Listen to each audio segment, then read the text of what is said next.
Sobrang nakaka-turn on para nga sa mga single mom ang daddy figure na ito or ang mga ginagawa nga ng boyfriend ni Zainab Harake na si Bobby Ray Parks Jr.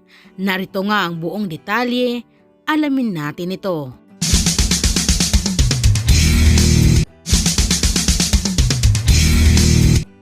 Lagi ngang pinag-uusapan, inaabangan o trending na trending kahit saan mang social media platforms ang naging relasyon nga ni Zainab sa isang international basketball player na si Bobby Ray Parks Jr.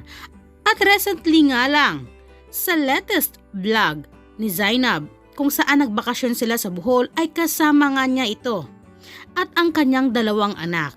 At syempre, ayon nga kay Zainab ay first time niyang magbakasyon na sila lamang kasama ang mga bata at doon nga napatunayan na talagang isang ama or daddy figure talaga si Ray Parks pagdating sa mga bata dahil talagang inaalagaan niya ng gusto ito.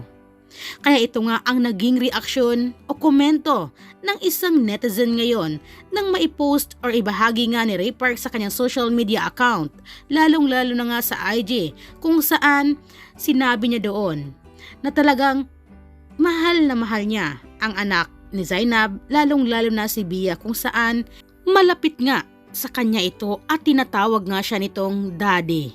Kaya naman sa komento ng isang netizen na nagsasabi, ganitong daddy figure daw ang sobrang nakaka-turn on para nga sa mga single mom. Sabi nga dito sa komento ng isang netizen, yung mga ganitong daddy figure sobrang nakaka-turn on sa aming mga single mom. Kailangan di lang kami yung mahal nyo, dapat mahal nyo rin anak namin. Double o tripling pagmamahal pa nga dapat. Salute Daddy Ray. Talaga naman guys, para nga sa mga single mom, ito nga ang daddy figure na hinahanap nila sa isang lalaki ngayon na nakaka-turn on pala sa mga single mom. Dahil hindi lang si Zainab ang minahal ni Ray Parks, kundi pati na ang mga bata. Dapat mahal din. Kaya talagang marami ang sumaludo dito kay Ray Parks ngayon sa kanyang ginagawa. Akalain nyo guys na super umalapit na talaga siya sa mga bata. Ibig sabihin nito ay mahal na mahal ni Ray Parks si Zainab, lalong-lalo na ang mga bata. Kaya isa ngayon sa pinusuan ng bonggang-bongga ng mga netizens ang naging post na ito ngayon ni Ray Parks sa kanyang social media account. Comment down below guys kung isa rin ba kayo ngayon sa humanga. Don't forget to like, share, and subscribe.